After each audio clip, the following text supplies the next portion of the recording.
fast-moving storm on Sunday, which may bring light. Here we go!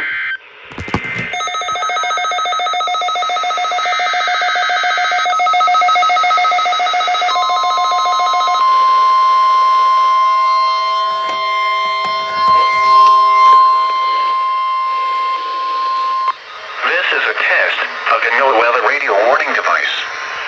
During potentially dangerous weather situations, specially built receivers are automatically activated to warn of the impending hazard.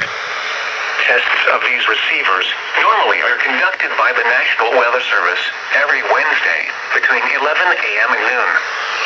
When there is a threat of or existing severe weather in the area on Wednesday, the test is postponed until the next good weather day.